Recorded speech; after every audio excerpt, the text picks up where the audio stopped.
Bradford बरतानिया से labour party की मेंबर पार्लियामेंट और शैडो मंस्टरनाज फलस्तीन और इसराइल जंग के बायस बच्चों की हालत बयान करते हुए जज्बाती हो गई और अपनी आंसुओं पर काबू न रख सकी।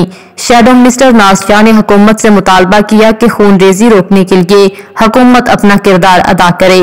उन्होंने कहा कि आए रोज गजा से बच्चों की दिल दहला देने वाली वीडियोस और तस्वीरें शेयर हो रही हैं जो या तो मर चुके हैं या मौत का इंतजार कर रहे हैं। इन तस्वीर और वीडियोस को देखकर इंसान खून के आंसू रोता है। उन्होंने मुतालबा किया कि गजा में फौरी जंगबंदी कराई जाए। उनका मजीद क्या कहना था, आइए देखते हैं। Mr. Deputy Speaker, the United Nations Secretary General has said Gaza is resembling a graveyard for children. More than 4,000 have been killed since the start of this conflict. Every day we see footage of heartbreaking stories. I watched a small girl being pulled out of the rubble, asking her uncle if she was dead and whether he was taking her to a graveyard. Another video showed a girl, barely 5, stuck under a collapsed building, praying her final prayers in preparation for her death.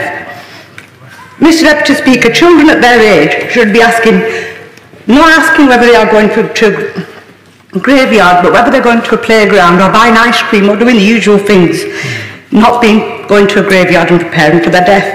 Children outside Al-Shifa Hospital yesterday felt they needed to do a press conference to call on the world to let them live. So, Minister, when will the UK ramp up its effort to end the bloodshed and ensure Palestinian children just have the right to live? Minister.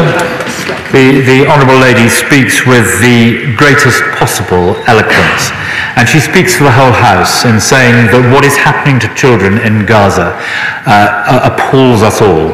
I just ask her to consider the wider context and accept that the government understands and agrees with her analysis of the plight of children in Gaza and will do everything within the wider context to try and bring that to an end. मज़ीद बाखबर रहने के लिए देखते रहिए underground news.